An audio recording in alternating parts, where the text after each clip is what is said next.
আজকে রক্ত তো দিতে যাবে, রক্ত দিয়ে দিতে যায় কেমন দেখাশোনা করেছে ওরা, আমরা আগে দেখি।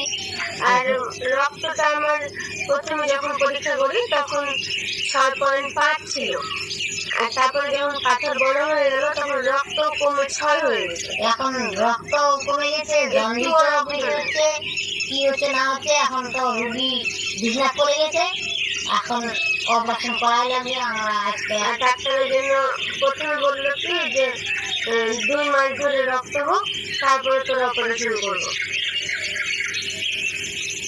তখন ভুগা হচ্ছে কি যে ডাক্তারের কাছে ভুগা আবার বললো যে আমাদের রক্ত ম্যানেজ করা আছে, আমরা দেরি করবো না, আর যতদিন ধরে পাথরটা নাকি থাকবে ততদিন আমি খাতে পারবো না, উঠতে পারবো না, বিছানায় পড়েছি, এখন কিছু কাজ করি না আমার পরে সব।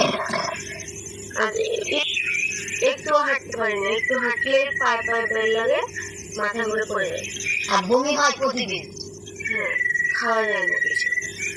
তখন ওই ডাক্তার বললো যে তোমাদের রক্ত তাহলে ম্যানেজ যখন আছে তাহলে ভর্তি করে দাও।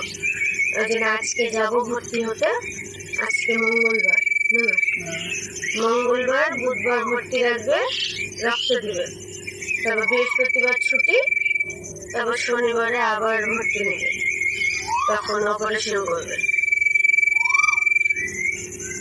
তার জন্যে বন্ধুদের জানালাম, সকাল সকাল জানানোর জন্য চলে আসলাম তোমাদের সামনে। এতদিন তো আমরা ভিডিও করিনি, আর এখনো আর ভিডিও করবো না, যতদিন সুস্থ না হবে ততদিন আর ভিডিও দিতে পারবো না। তোমরা সবাই ভালো থাকো, সবাই আশীর্বাদ করো, আর কোনা তাড়াতাড়ি ভালো হয়ে আসুক, আমরা যেন আবার ভিডিও দিতে পারি। কৃষ্ণের কাছে সবাই কামনা করো আমরা তাড়াতাড়ি সুস্থ হয়ে আসুক। নমস্কার।